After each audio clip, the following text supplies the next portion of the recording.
நண்பர்களை தோழர்களே, தமிழ்நாடு அறிவியல் இயக்கம் கள்ளக்குறிச்சி மாவட்டம் தொடர் நேரலையில் 456வது அமர்வு. இன்றும் கூட மனித பரிணாம வரிசை 3. கடந்த 2 வாரங்களாக மனித பரிணாம வரிசை 1, 2 என்ற வரிசையில எழுத்தாளரும் பேச்சாளருமான செக்கா அவர்கள் உங்களுடைய உரையாடி கொண்டிருக்கிறார். மனித பரிணாமத்தில் அறிவியல் பார்வையில விளக்குவதோடு மட்டுமல்லாம, நாம் இன்று வாழ்கிற வாழ்க்கையில நாம் எல்லாம் ஒற்றுமையாக இருக்க வேண்டியதற்கான அவசியத்தை, மனித குழுக்களாக இருக்க வேண்டிய அவசியத்தை, மனிதர்களை மதிக்க வேண்டிய அவசியத்தை, பாகுபாடு இல்லாமல் வாழ வேண்டிய அவசியத்தை அறிவியல் பூர்வமாக விளக்குகிற ஒரு பார்வையாக தொடர்ச்சியாக இந்த உரையாடல் களமாடிக்கொண்டிருக்கிறது. அந்த வகையில் இன்றைய நிகழ்வின் தொடக்கமும் வழக்கம் போல் ஒரு காணொலி.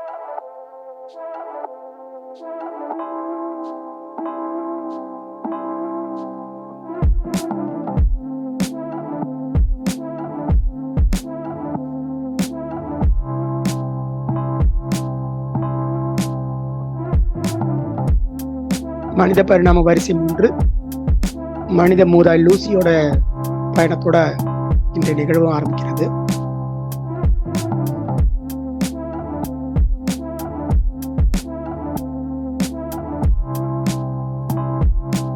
$3.2 மில்லியன் ஆண்டுகள் பழமையானவர் லூசி என்கிற மூதாட்டி.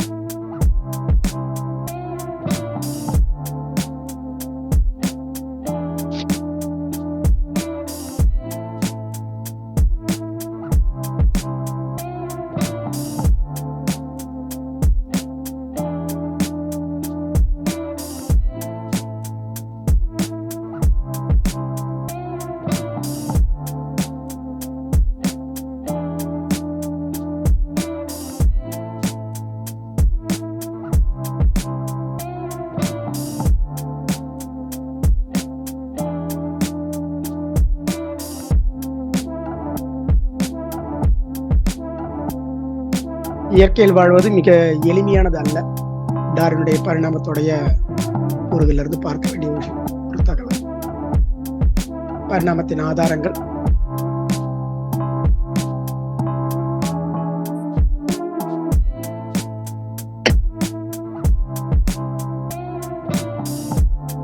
இந்த நிகழ்வின் பேச்சாளர் செக்கா அவர்கள்.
நண்பர்களை தோழர்களே, காட்சி ஊடகத்துடைய மிகப்பெரிய வலிமை நாம நிறைய நிரம்ப பேசுகிற விஷயத்த காணொலி வழியாக வழங்கி விட முடியும். அப்படியாகத்தான் இன்றைய நிகழ்வுடைய மிக முக்கியமான பிரதானமான ஒரு மூதாய் லூசியை பற்றி பார்க்கின்ற அந்த தகவலை எடுத்துரைக்கிறதுக்காக தான் காணொலி வழியை முதலிடையே நம்ம அவருடைய படங்களை காட்டியிருந்தோம்.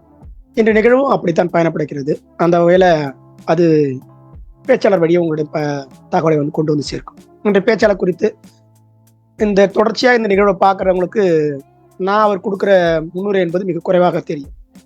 ஏன்னா ஒரு உரையாடலை வளர்ப்பதற்கு புத்தகத்தை தேர்ந்தெடுப்பது, புத்தகத்தை உருவாக்கிய வாசித்த பிறகு அதை உரையாடலா கொண்டு செல்வது. 2 வகை இருக்கு. தொடர்ச்சியா தான் வாசித்த புத்தகத்தை உரையாடலா கொண்டு செல்வதற்கான பெரும் முயற்சிகள் எடுக்கக்கூடிய ஒரு வாசிப்பாளர், அதனை எழுத்தாக உருவாக்கி இன்னும் எளிமைப்படுத்தக்கூடிய ஒரு எழுத்தாளர். அவர் நிறைய எழுதியிருக்கணும். அவருடைய தொடர் ஒரு கேட்டது அவர் எழுதின புத்தகம்லாம் கொடுங்க சொல்லி எனக்கு வருத்தமா இருந்துச்சு. அவர் நிறைய எழுதியிருக்க வேண்டியவர் தான். ஆனா சந்தர்ப்ப சூழல பல்வேறு நெருக்கடிகள் மத்தியில ஒரு புத்தகம் தான் வந்திருக்குது. இன்னும் நிறைய வரும்னு சொல்லியிருந்தேன். அந்த வகையில நிறைய அவரிடமிருந்து எளிமையான அறிவியலை கொண்டு சேர்க்கக்கூடிய எழுத்துக்கள் வர வேண்டும் என்ற வேண்டுகோளையும், அவ்வாறான எழுத்துக்களை மீண்டும் மீண்டும் இந்த மாதிரியான உரையாடல் மூலம் மீண்டும் பெருக வேண்டும் என்ற வேண்டுகோளை வைத்து எழுத்தாளர் சக்கா தொடர்களை வருகிற வரப்பதி தமிழருக்கு கள்ளக்குறிச்சி மாவட்டம் மிகுந்த பெருமை கொள்கிறது. வாருங்கள் தொடர்.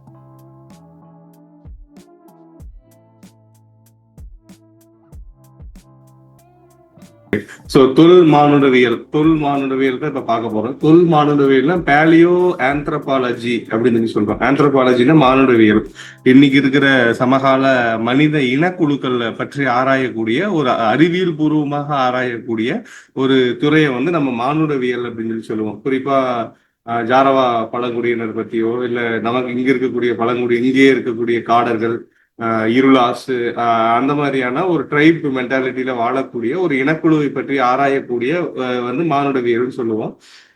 அந்த அடிப்படையில் நாம் இப்ப பார்க்கக்கூடிய இப்ப எவ்வளவு இனக்குழுக்கள் வேரியஸா இருக்கோ அந்த மாதிரி இப்ப நம்ம போன வகுப்புலயே நிறைய பார்த்தோம். Homo erectus, Homo sapiens, Neanderthals, Denisovans, Homo floresiensis, இந்த மாதிரியான விஷயங்கள்லாம் ஒரு தடவை ரீகால் பண்ணா கரெக்டா இருக்குன்னு நினைக்கிறேன்.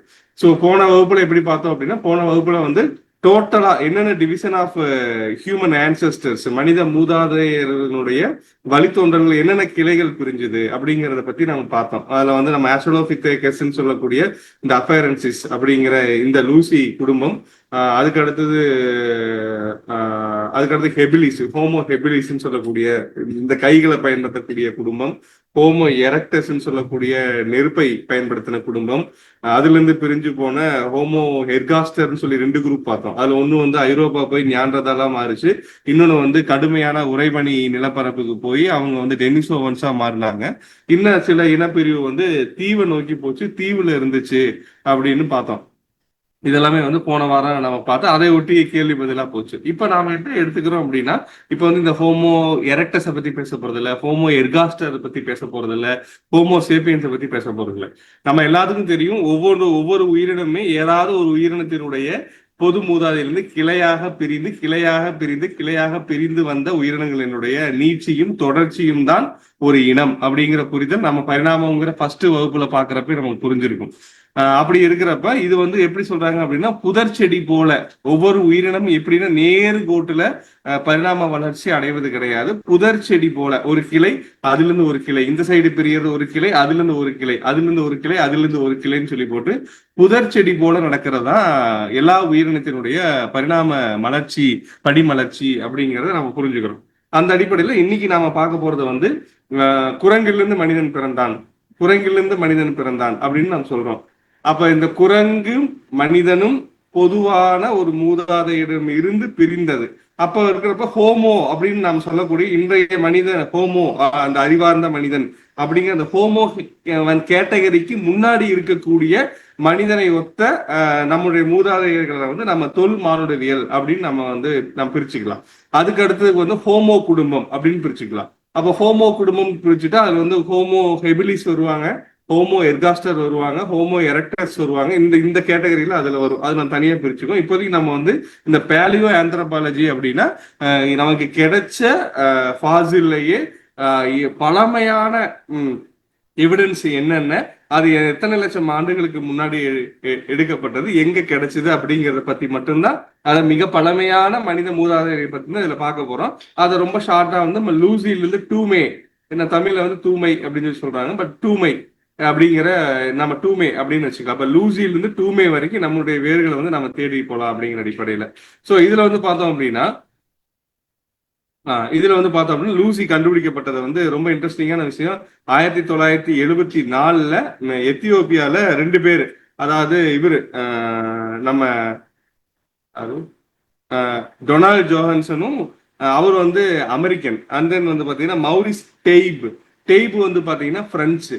இவங்க 2 பேரும் சேர்ந்து ஆப்பிரிக்காவுல எத்தியோப்பியாங்கிற இடத்துல அந்த அப்பேர் ட்ரையாங்கிள் சொல்லுவோம். அஃபேர் அப்படிங்கறது வந்து AFTAR, அஃபார்ங்கிறது அந்த நிலப்பரப்பினுடைய பேரு.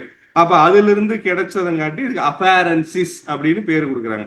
அஃபாருங்கிற நிலப்பரப்பிலிருந்து லூசியனுடைய எலும்பு கூடு கண்டுபிடிச்சதங்காட்டி அதை வந்து அஃபேரன்சிஸ் சொல்றோம்.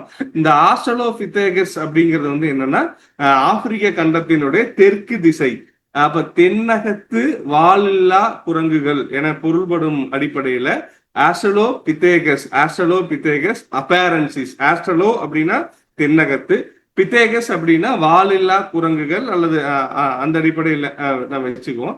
அப்பேரன்சிஸ் அப்படிங்கிறது வந்து அஃபேர் அப்படிங்கிற அந்த நிலத்திலிருந்து எடுத்தது.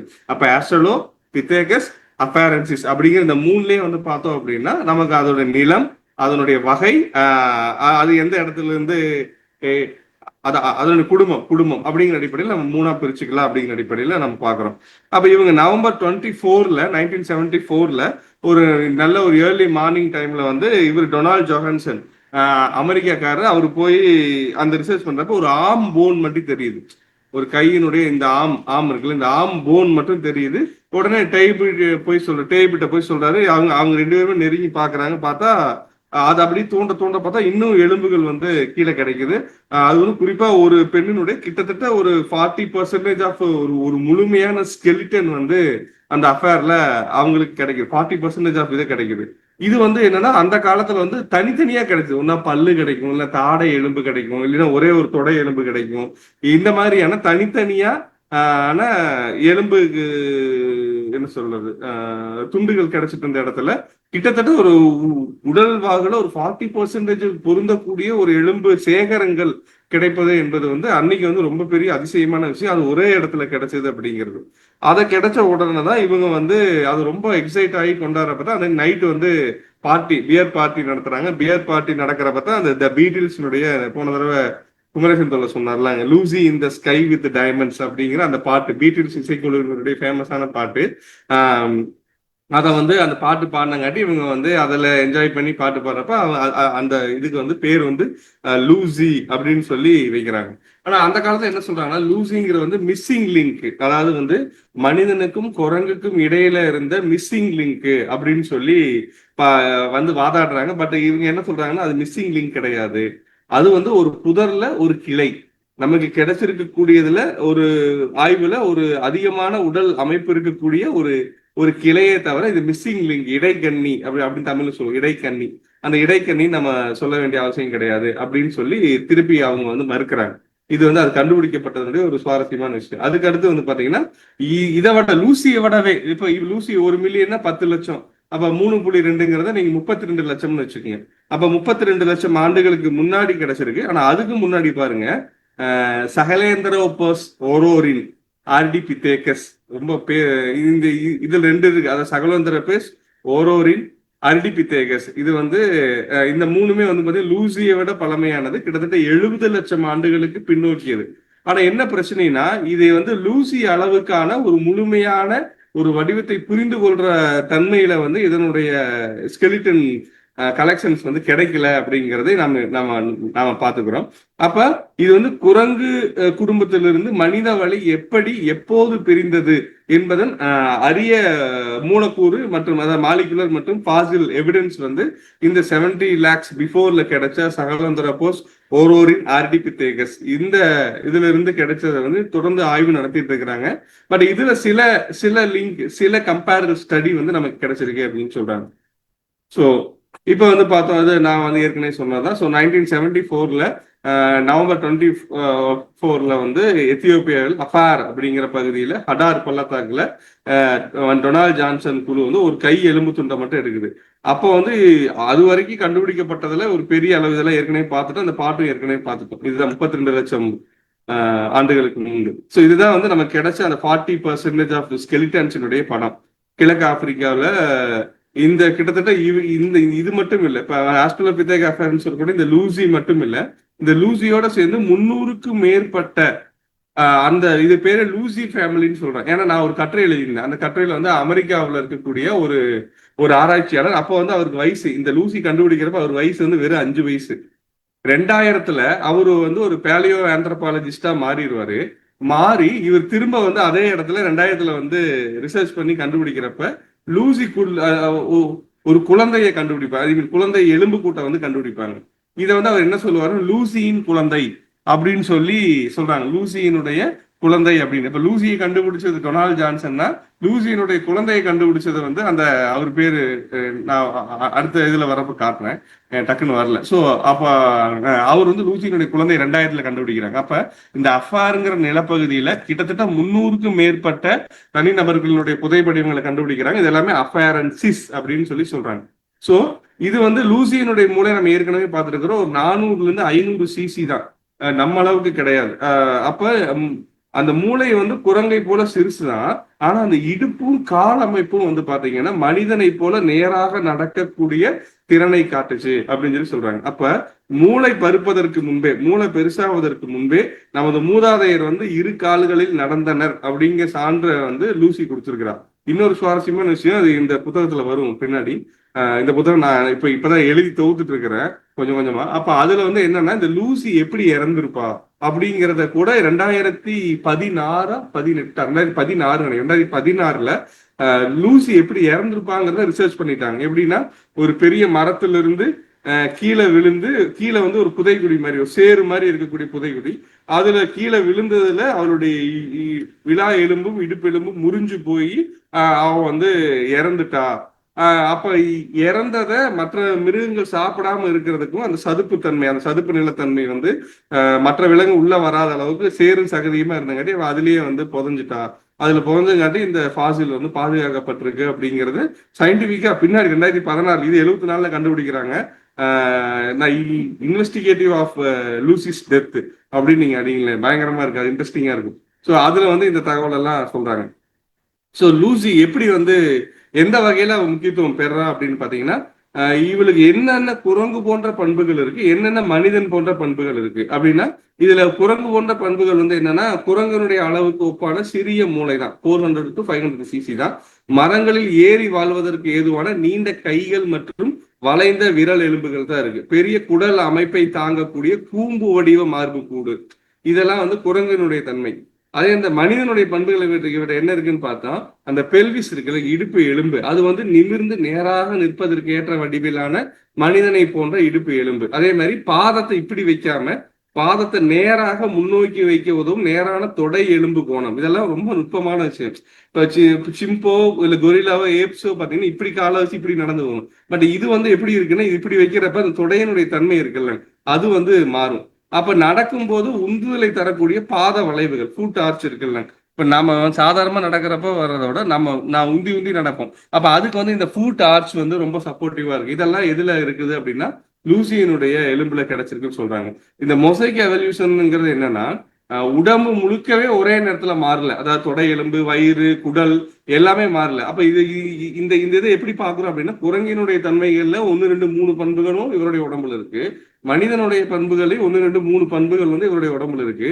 அப்ப உடம்பு முழுவதும் ஒரே நேரத்துல மாறாம பகுதி பகுதியா தான் மாறுச்சு அப்படிங்கிறது லூசியினுடைய உடல் காட்டுது. இந்த பகுதி பரிணாமத்தை வந்து என்ன சொல்றாங்க அப்படின்னா, மொசைக் எவல்யூஷன், மொசைக் பரிணாமம் அப்படின்னு சொல்லி சொல்றாங்க. சோ இது ஒரு ரொம்ப சிம்பிளான லூசி, அதாவது உலக அளவுல பிரபலம் அப்படின்னாலும் அவதான் மனித மூதாதையில மிக பழமையானவன் கிடையாது. ஏன்னா நம்ம ஏற்கனவே பேசணும், நம்ம கிடைச்சிருக்கக்கூடிய மூதாதை படிமங்கள்ல 40% முழுமையான எலும்பு தொகுப்பு கொண்டிருக்கக்கூடிய வடிவம் தான் லூசியோடதே தவிர, அதனால நமக்கு பல விஷயங்களை ஆராய்ச்சி செய்வதற்கு அவளுடைய இந்த கலெக்ஷன் ஆஃப் போன்ஸ் வந்து சப்போர்ட்டிவா இருக்கு. That's all. பட் அவ மட்டுமே வந்து வயது மூத்த ஃபாசில் கிடையாது, அதுக்கு முன்னாடி நிறைய இருக்கு.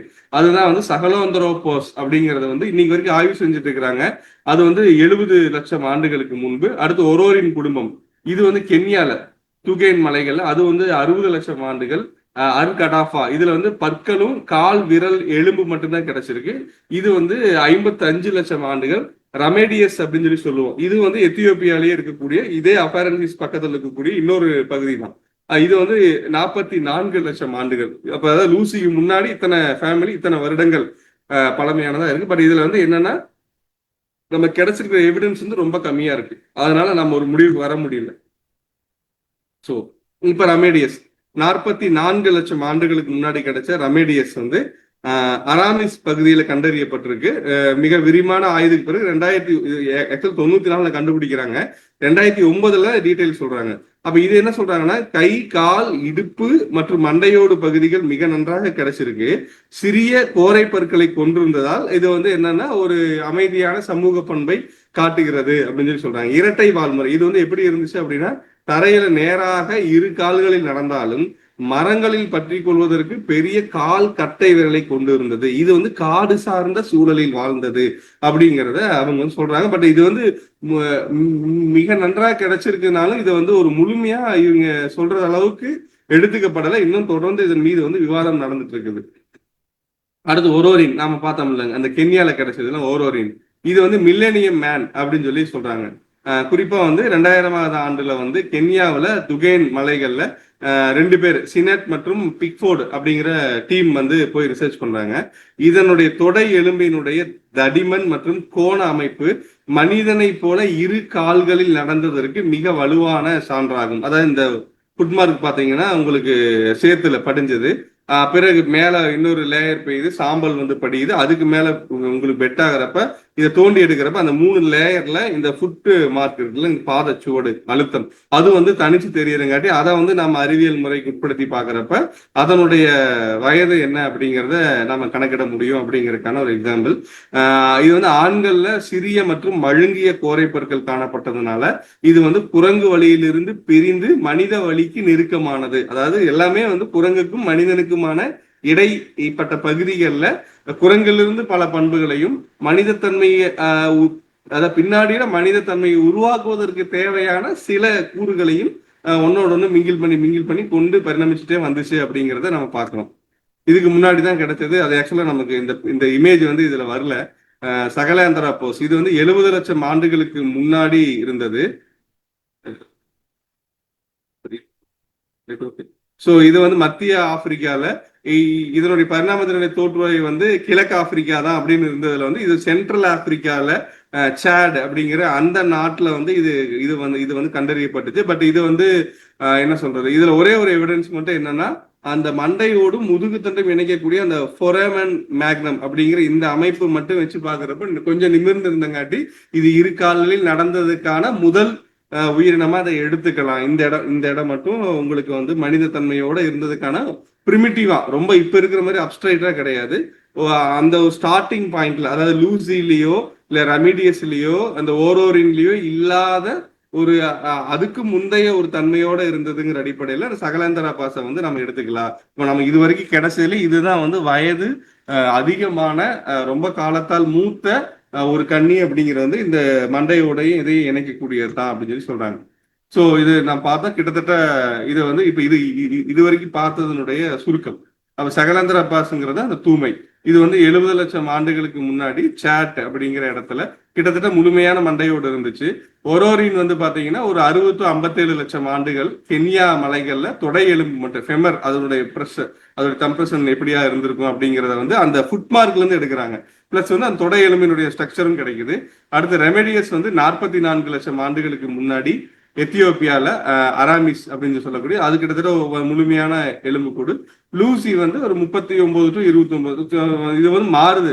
சில இடத்துல 32 லட்சம், சில இடத்துல 34 லட்சம் அப்படின்னு சொல்லி அது வந்து சொல்றாங்க. பட் நாம வந்து இந்த குடும்பமா கால்குலேட் பண்றோம். லூசியினுடைய குடும்பமா கால்குலேட் பண்றப்ப நமக்கு 39 லட்சத்துல இருந்து 29 லட்சம் ஆண்டு அந்த இடைவெளி காலத்தை சேர்ந்ததுதான் லூசி அப்படின்னு சொல்லி சொல்றாங்க. இது கிழக்கு ஆப்பிரிக்கா.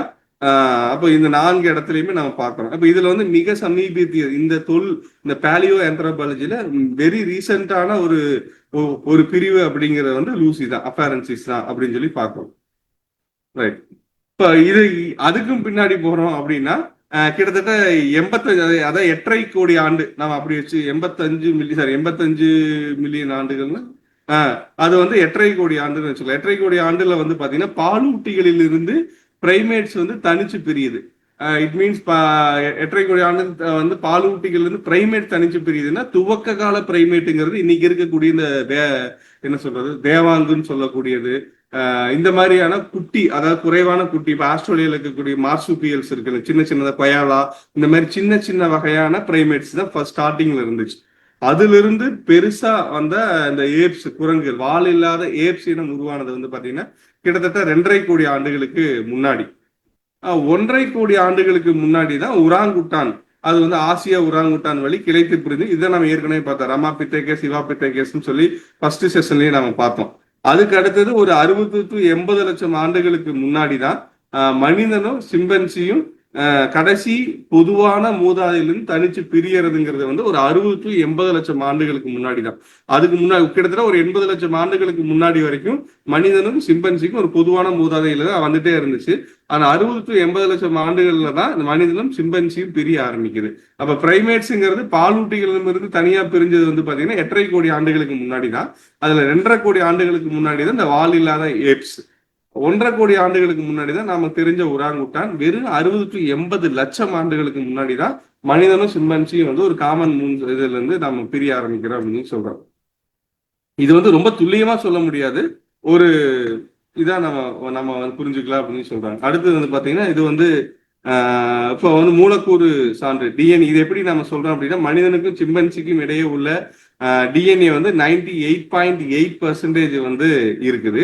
அப்ப இதுல இருந்து மனிதன் வந்து சிம்பன்சியிலிருந்து நேராக அவன் வந்து எவல்யூஷன் ஆகலினாலும் சேஞ்ச் இதாகலினாலும் மற்ற 2 இனங்களும் ஒரு பொதுவான மூதாதையிலிருந்து பிரிஞ்சதுக்கான இந்த ஜெனட்டிக்கல் சிமிலாரிட்டி, இந்த மரபணு ஒற்றுமைங்கிறது கிட்டத்தட்ட 2க்குமே எத்தனை பெர்சன்டேஜ் இருக்குன்னா 98.8% வந்து இருக்குது. அப்ப இதுக்கான இந்த மாலிகுலர் கிளாக், இதனுடைய மூலக்கூடு கரியாரம் வந்து எப்பன்னு பார்த்தா ஒரு 60 to 80 லட்சம் ஆண்டுகளுக்கு முன்னாடி இந்த டிஎன்ஏ சிமிலாரிட்டி வச்சு நம்ம இதை வந்து ப்ரூவ் பண்றோம் அப்படின்னு சொல்லி சொல்றாங்க. அடுத்தது மனித இப்ப மனித வழியினுடைய வேறுபட்ட அடையாளங்கள் என்னென்ன? ஃபர்ஸ்ட் நம்ம ஏற்கனவே பார்த்துட்டு பைபெடலிசம், 2 கால்களால் நடக்க ஆரம்பிச்சது. மனித வழியின் மிக ஆரம்ப கால தலையாய அடையாளம் வந்து பைபெடலிசம் தான். 70 லட்சம் ஆண்டுகளுக்கு முன்பே இருந்தே இது முதன்மை பண்பாக உருவெடுத்தது. அதாவது சகலோந்தர பர்சன்ல வந்து இந்த மூளையினுடைய இந்த தன்மையும் இந்த தண்டுவடவும் நிமிர்ந்த அப்படிங்கிறப்ப உங்களுக்கு அங்க பைபெடலிசத்தினுடைய ஸ்டார்டிங் பாயிண்ட் வந்துருச்சு. இது ஒண்ணு. அடுத்து வந்து குரங்குகளுக்கு இருக்கக்கூடிய கூரிய பெரிய கோரை பற்கள் சுருங்கி மழுங்கிய சிறிய பற்களா மாற தொடங்குது. ஏன்னா இது வந்து நார், இப்ப குரங்குக்கு வந்து பாத்தீங்கன்னா ஃபைபர், ஒரு பெரிய மரப்பட்டையை உரிச்சு எடுக்கணும், ஒரு பெரிய தாவரத்தை வந்து போட்டு அரைச்சு மெல்லணும். அப்படி இருக்கிறப்ப அதுக்கு வந்து என்ன ஆகுதுன்னா மரத்திலேயே இருக்கிறப்ப அந்த விதைய ஒரு பெரிய பழத்தையோ இல்ல கொட்டையோ உடைக்கணும். அப்ப அதனுடைய பற்கள் வந்து அப்படி இருந்துச்சு. ஆனா இது வந்து பைபெடலிசம் வந்து உணவை தேட ஆரம்பிக்கிறப்ப அதனுடைய தேவையை சுருங்குறப்ப என்ன ஆகுதுன்னா பற்களினுடைய அளவும் மாற தொடங்குது. அதுவும் வந்து இந்த எவிடன்ஸ்ல நமக்கு கிடைச்சிட்டே வருது. எல்லாமே வந்து 1 வருஷம் 10 வருஷம் 100 வருஷம் இல்லை, லட்சக்கணக்கான ஆண்டு காலமான மாற்றத்துல இதெல்லாம் சாத்தியமானது அப்படிங்கிறதையும் பார்த்துக்கிறோம். அடுத்து வந்து மூளை பெருகலும் கருவியும். இப்ப மூளை பெரிதாவதும் மூளை பெருசாக சிக்கலான கருவி பயன்பாடு வருது. அப்ப இதுக்கப்புறம் தான் வந்து ஹோமோ பேரினத்தினுடைய பிற்பகுதியில தான் இந்த கருவி பயன்பாட்டினுடைய உச்சம் என்பது இருந்துச்சு அப்படிங்கிறதையும் நாம பார்க்கிறோம். ஸோ இப்போ இதுல நாம இந்த செஷன்ல நாம நினைவில் கொள்ள வேண்டிய 5 முக்கியமான பாயிண்ட் என்னன்னு பார்த்தோம் அப்படின்னா, லூசி வந்து பிரபலம், ஆனா வந்து மூத்தவள் அல்ல. ஏன்னா கிட்டத்தட்ட 32 லட்சம் ஆண்டுகளுக்கு முன்னாடி லூசி வந்து பெரிய மூளை தோன்றுவதற்கு முன்பே நமக்கு பைபெடலிசம் வந்து ஸ்டார்ட் ஆயிடுச்சு அப்படிங்கிறத நம்ம வந்து லூசி மூலமா தெரிஞ்சுக்கிறோம். அதுக்கடுத்து நம்முடைய வேர்கள் என்பது வந்து லூசியோட கிடையாது, லூசிக்கு முன்னாடி 30 லட்சம் ஆண்டுகளுக்கு முன்னாடி இருந்தே இருக்குது. அப்ப அதை வந்து சகலாந்தரா பர்சன் சொல்லக்கூடிய தூமை அப்படிங்கிற அந்த டூமே, TOUMAI டூமை அப்படின்னு சொல்லுவோம். அது வந்து நமது மூதாதையினுடைய வரலாற்றை வந்து 70 லட்சம் ஆண்டுகள் வரைக்குமே பின்னாடி நகர்த்திட்டு போகுது. இன்னமும் கூட மாறலாம், இன்னமும் ரிசர்ச் போயிட்டு தான் இருக்குது. அப்ப சிம்பன்சியோட நாம பிரிஞ்சது வந்து பார்த்தோம் அப்படின்னா 60 to 80 லட்சம் ஆண்டுகளுக்கு முன்னாடி ஒரு பொதுவான மூதாதையில இருந்தா நம்ம பிரிஞ்சிருக்கிறோம். சிம்பன்சியிலிருந்து நம்ம நேரடியா பிரியல. சிம்பன்சியும் நாமும் சிம்பன்சியினுடைய பங்காளியான போனபோ இதெல்லாமே வந்து ஒரு காமன் ஆன்செஸ்டர்ல இருந்தா பிரிஞ்சிருக்கு. அப்ப நம்முடைய முதல் அடையாளம் வந்து மூளை பெருகினது கிடையாது, இருகால் நடை, அதாவது பைபெடலிசம் தான். அது பின்னாடி வந்து கருவிகள் செய்வதற்கு இந்த மூளையினுடைய பெருகுதல் வந்து ஒரு பெரிய சப்போர்ட்டிவா இருந்துச்சு அப்படின்னு சொல்றாங்க. அடுத்து விஞ்ஞானம் வளர்ந்துட்டே இருக்கு. ஒவ்வொரு புதிய புதைப்படிவ கண்டுபிடிப்பும் நமது மூதாதையருடைய மரக்கிளையை, அதான் முக்கியமான பாயிண்ட், இது ஒரு சிங்கிள் ஸ்ட்ரெச்சில் வந்தது கிடையாது. நமது மூதாதையனுடைய மரக்கிளையை வந்து மேலும் துல்லியமாக அது மாற்றி அமைத்து கொண்டே இருக்கிறது. இன்னும் அது மாறி அமைந்து கொண்டே இருக்கும் அப்படிங்கிறதையும் நம்ம பார்க்கலாம். ஸோ இது கேள்விகள் வரவேற்கப்படுகின்றன. மனித மூதாதை வந்து இன்னைக்கும் வந்து எழுதப்பட்டுட்டே இருக்குது. அதுக்கான எவிடன்ஸ் சான்று அடிப்படையில நாம இதை வந்து பண்ணியிருக்கிறோம். இன்னும் ஒண்ணு மட்டும் நான் ஒரே ஒரு இது மட்டும் காட்டுறேன், அந்த எப்படி லூசி கண்டுபிடிச்சாங்கன்றத பத்தி காட்டுறேன்.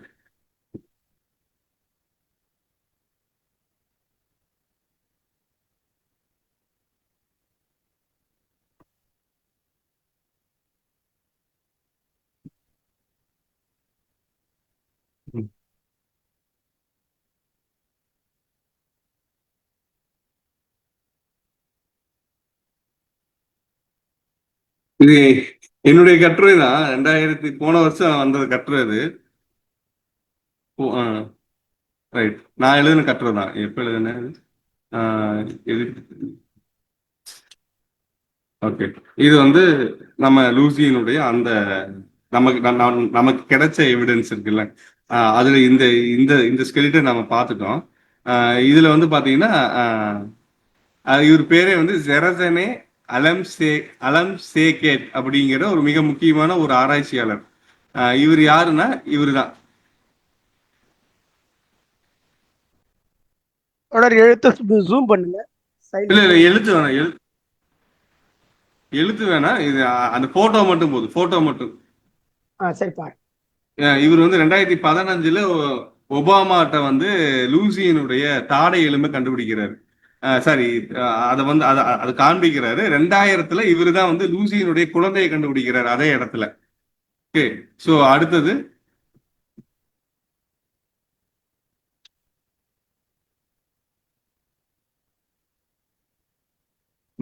இது அந்த அஃபேர் நிலப்பரப்பு. லூசி கண்டுபிடிக்கப்பட்ட அந்த அஃபேர் நிலப்பரப்பு இந்த இடத்துல அவங்க கண்டுபிடிக்கிறாங்க. இது வந்து அப்ப எடுக்கப்பட்டது 1972 நவம்பர் 25. லூசி 24 கண்டுபிடிக்கிறாங்க. அதுக்கு அடுத்த நாளே வந்து பாத்தீங்கன்னா டான் ஜோகன்சன் வந்து அவர் தான் லூசியோட முழங்கை கண்டுபிடிக்க. அதுக்கு அடுத்த நாள் அவர் தொடர்ந்து அதே ஃபீல்டில் ஆராய்ச்சி பண்ணிட்டு இருக்கிறப்ப கண்டுபிடிக்கப்பட்ட படம்.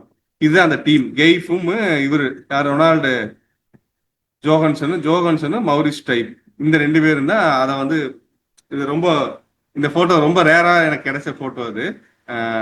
இந்த போட்டோவும் வந்து ரொம்ப முக்கியமான போட்டோ. அவங்க கண்டுபிடிச்ச லூசி கண்டுபிடிச்ச இருவர் வந்து இவங்க 2 பேர் தான். அதுல இவரு தான் வந்து பார்த்தோன்னா இவர் ஜோஹான்சன், இவர் வந்து டைப், இவர் பிரெஞ்சு, இவர் வந்து அமெரிக்கன்.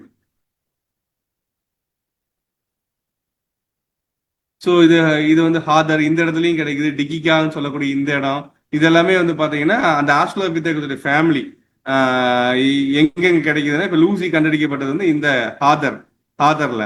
டிக்கிகா வந்து இவர் கண்டுபிடிச்சாருல நம்மால் அந்த செரசனைன்னு சொல்லி 2000 இப்ப இவர் ஒபாமா கூட போஸ்ட் கொடுத்தாருல, அவரு கண்டுபிடிச்சது வந்து இந்த இடத்துல கண்டுபிடிச்சதுதான் வந்து லூசியினுடைய குழந்தை எடுக்கப்பட்ட இடம். இது எல்லாமே வந்து இதுல இருந்து கிடைக்கக்கூடியதால லூசி ஃபேமிலின்னு அவங்க வந்து டிக்ளேர் பண்றாங்க.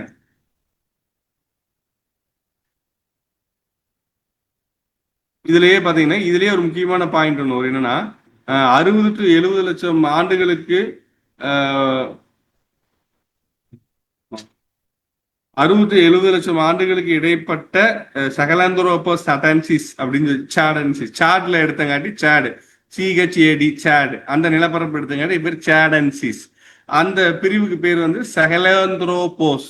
பித்தேகஸ்ங்கிறது வந்து தெளிவா சொல்லிடுவாங்க. இது வந்து என்ன சொல்ற வாலில்லா குரங்கு மாதிரி ஒரு முழு ஸ்ட்ரென்த் பித்தேகஸ். இது வந்து என்ன சொல்றாங்கன்னா செகலாந்த்ரோபோஸ் அப்படின்னா அதுக்கும் முந்தைய, அதாவது குரங்கினுடைய தன்மை அதிகமாகவும் மனிதனுடைய தன்மை குறைவாகவும் இருக்கக்கூடிய நடிப்பில் இதை வந்து சகலாந்த்ரோபோஸ் அப்படின்னு சொல்லி சொல்றாங்க.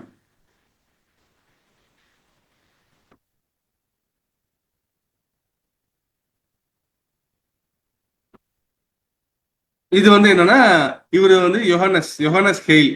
இவர் வந்து செலசி, அதாவது லூசியினுடைய மூதாதை, லூசிக்கே மூதாதை என கருதப்படும் ஆஸ்ட்ரோலோபித்தேகஸ் அனாமென்சிஸ் அப்படிங்கிற இனத்தை சேர்ந்த செலசி அப்படிங்கிற மண்டையோட்டை வந்து விவரிக்கிறாங்க. இது வந்து எத்தனை லட்சம் ஆண்டுன்னா அதை விட ஒரு 7 லட்சம் ஆண்டு சேர்த்திங்க. 39 லட்சம் ஆண்டுகளுக்கு முன்னாடி கிடைச்ச லூசிக்கு மூதாதை, அது பேர் வந்து செலசி அப்படின்னு சொல்லி சொல்றாங்க. பட் லூசி வந்து ஒரு பெரிய கிக் ஸ்டார்ட், நமக்கு கிடைச்ச ஸ்டார்டிங் ஃபர்ஸ்ட் கிடைச்சதுல அதிகமான எண்ணிக்கையில எலும்பு கிடைச்சதன் அடிப்படையில லூசியை வந்து நாம் சொல்றோம். ஓகே. இது வந்து எத்தியோப்பியால ஆடிஸ் அபாபா அப்படிங்கிற அந்த இடத்துல நம்ம நிர்மல் ராஜா கூட போய் பார்த்து போட்டோ போட்டிருந்தாரு. இது எத்தியோப்பியாவுடைய தேசிய பொக்கிஷம். அதாவது கிடைச்ச எலும்பு கூட்டை தாண்டி இவங்க என்ன பண்ணிக்கிறாங்க, அந்த திங்ஸ் எல்லாம் வச்சு இணைச்சு அதுக்கு ஒரு முழு உருவத்தை கொடுத்துருக்காங்க. இது வந்து எங்க இருக்குன்னா அடிஸ் அபாபா அப்படிங்கிற எத்தியோப்பியனுடைய தலைநகரத்துல இது இருக்கு.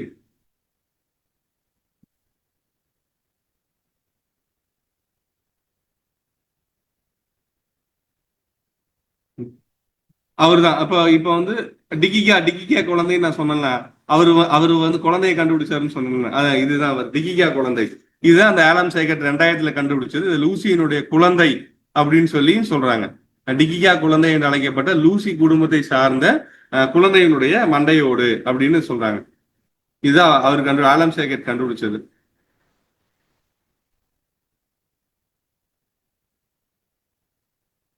ம். இப்ப இதுல என்னன்னா, இந்த ஹியூமன் எவல்யூஷனுக்கான ஒரு பெரிய பேஸ்டாப்பா இருந்தவரான நம்ம இவரு டான் ஜோஹன்சன், அவர் வந்து தன்னுடைய 80வது வயசுல அதே ஃபீல்டுல அவர் வந்து இருக்காரு. அது அவருக்கான ஒரு படமா. இப்போ அவர் வயசு 80 ஆயிடுச்சு 2025. ஸோ இது வந்து ஒரு அடிஷனல் பாயிண்டா இந்த கட்டுரை சுருக்கம் வந்து ஒரு புத்தகத்துல வரும், கட்டாயமா கட்டுரை தொகுப்பா வரும். இது வந்து ஜஸ்ட் நம்மளுடைய ஷேரிங்காக, நம்மளுடைய புரிதலை டெவலப் பண்றதுக்காக ஒரு சின்ன ஷேரிங்கா பண்ணிக்கிறோம். ஓகே தோழர், இப்ப கேள்விகள் இருந்தா கேட்கலாம். நன்றிகள் தோழர், நன்றிகள்.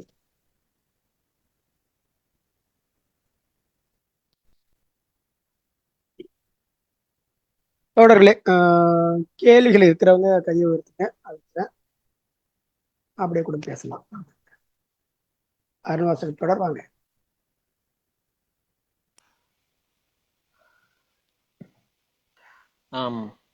தோழர், நான் பேசுறதுக்கு கேக்குது தோழர், நல்லா கேக்குது. வணக்கங்க தோழர். வழக்கம் போல பயனுள்ள ஒரு அமர்வு. எனக்கு ஒரு சில அடிப்படை கேள்விகள் தான் இருக்குங்க தோழர்.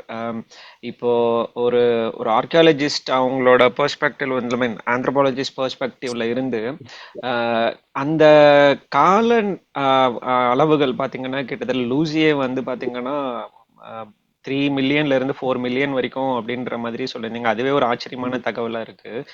இப்ப என்னோட கேள்வி என்னன்னா, ஐ மீன் அறிவியல் ஆய்வாளர்கள் வந்து இந்த மாதிரி எலும்புகளை கண்டெடுக்கும் போது அத எந்த அடிப்படையில ஃபர்ஸ்ட் கைண்ட் ஆஃப் என்ன சொல்றது, ஒரு அப்பியரன்ஸை பேஸ் பண்ணி நம்ம அதை வகைப்படுத்த முடியாது. ஏன்னா இப்போ லூசி கிடைச்ச இடத்துலயே வந்து நவீன காலத்துல இறந்து போன எலும்பு கூடுகளும் வந்து கிடைச்சிருக்கலாம். அதை அவங்க கார்பன் டேட்டிங் பண்றதுக்கும் வந்து ரொம்ப நாள் ஆகும். லைக் அதை வந்து ஒரு டைம் டேக்கிங் ப்ராசஸ். அப்படிங்கும் போது எந்த அடிப்படையில வந்து ஒரு எலும்பு கூடுகளை பார்த்த உடனே வந்து ஓகே இது வந்து காலத்துக்கு முந்தையதான் இருக்கலாம் அப்படிங்கறத வந்து வகைப்படுத்துவாங்க? அந்த ப்ராசஸிங் பத்தின ஏதாவது அடிப்படை தகவல் இருக்குங்களா தோழர்?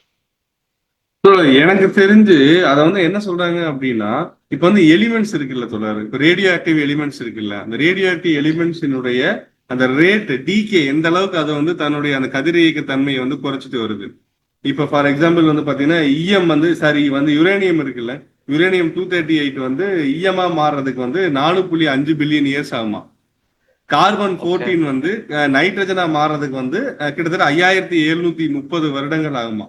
அப்ப ஒரு படிமம், ஒரு ஃபாசில்ல இருக்கக்கூடிய அந்த ரேடியோ ஆக்டிவ் எலிமெண்ட்ஸ் என்னென்ன, அந்த எலிமெண்ட்ஸினுடைய டிகே ஆன, அதாவது அந்த அந்த கதிரியக்க தன்மை குறைஞ்சு போன காலம் இருக்குல்ல, இப்ப அதனுடைய ரேடியோ ஆக்டிவ் இது எவ்வளவு, அந்த எலிமெண்ட்ஸுடைய நார்மல் இது எவ்வளவு. அப்ப இந்த ஏரியா எடுத்துக்கிட்டு அவங்க அதன் மூலமா அவங்க வந்து என்ன சொல்றாங்க அப்படின்னா, இது வந்து எத்தனை வருடங்கள் ஆயிருக்கலாம், எத்தனை வருடங்களா இருந்திருக்கலாம். அப்ப அதுல அந்த ரேடியோ ஆக்டிவ் எலிமெண்ட்ஸினுடைய அந்த தன்மை வந்து எந்த அளவுக்கு குறைஞ்சிருக்குது அப்படிங்கிறத வச்சு இதை வந்து பண்ணலாம் அப்படிங்கிறாங்க. அப்ப கார்பன் 14 எடுத்துட்டோம்னா அது வந்து 50,000 ஆண்டுகள் வரைக்கும் நம்ம கார்பன் 14 வந்து வச்சு அதனுடைய கார்பன், நம்ம உடம்புல இருக்கக்கூடிய கார்பன் உமிழ்வு, கார்பனுடைய அந்த அந்த 14ங்கிற அந்த பர்டிகுலர் அணுவினுடைய உமிழ்வினுடைய வீழ்வு அது எந்த அளவுக்கு குறைஞ்சிருக்கு அப்படிங்கிறத வச்சு நம்ம சொல்லலாம் அப்படின்னு சொல்லியிருக்காங்க. பட் நான் இதை எதுவும் ப்ரிப்பேர் பண்ணல. நம்ம வேணா இதை, எனக்கு தெரிஞ்சு இதுதான். பட் இதுக்கு என்ன வேணும், நம்ம அடுத்த வகுப்புல கூட இதை பத்தி சொல்லிட்டு கூட நான் தொடங்கலாம். நம்ம அடுத்த வகுப்புல இது எப்படி பண்ணியிருக்காங்க வித்தின் ப்ரூவா அதை வந்து எந்த அளவுக்கு அதை அக்யூரஸியா அதை வந்து கண்டுபிடிச்சிருக்காங்கன்றது நம்ம வந்து அடுத்த அமர்வில் நான் சொல்லிட்டு கூட இன்னும் கொஞ்சம், எனக்கு தெரிஞ்சு இதுதான் இந்த பாயிண்ட் தான்.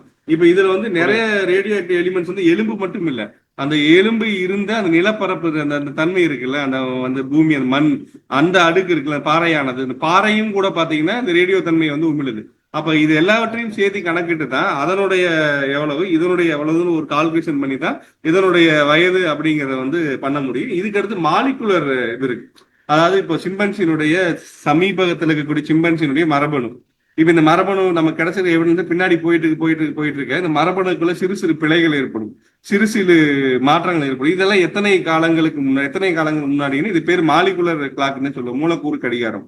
மாலிகுலர் காட்டக்கூடிய கடிகாரம். அப்ப இது வந்து எத்தனை வருடங்கள் பின்னோக்கியது, இந்த மாற்றம் எத்தனை வருடங்கள். அப்ப இது உலகம் முழுக்க கிடைச்சிருக்கக்கூடிய சிம்பன்சியினுடைய படிமங்கள்ல இருந்து, அந்த படிமத்தின் காலவரிசையில் இருந்து இந்த மாலிகுலர் சிதைவு, இந்த மூலக்கூறு சிதைவு ஏற்பட்டிருக்கிறத வச்சு அவங்க என்ன பண்ணிருப்பாங்க, ஒரு காலத்தை வந்து டிஃபைன் பண்ணிருப்பாங்க.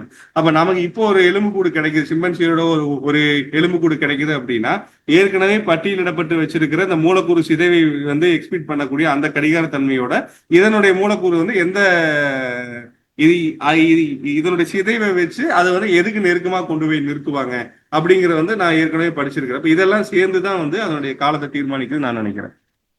அப்படிதான் நானும் படிச்சிருக்கேன். ஓகே ஓகே, இது எல்லாமே வந்து கைண்ட் ஆஃப் நீங்க சொல்றது எல்லாமே வந்து என்ன சொல்றது, ஒரு எலும்பு வந்து ஒரு நிலப்பரப்புல இருந்து கண்டுபிடிக்கிறாங்கன்னா அது ஒரு 2வது கட்ட 3வது கட்ட ஆய்வுகளா இருக்கலாம் இல்லையா? ஸோ ஃபார் எக்ஸாம்பிள் லூசி இருந்த இடத்துலயே ஒரு 10-15 எலும்பு கூடுகள் வந்து கிடைச்சிருக்குன்னு வச்சுக்கோங்களேன்.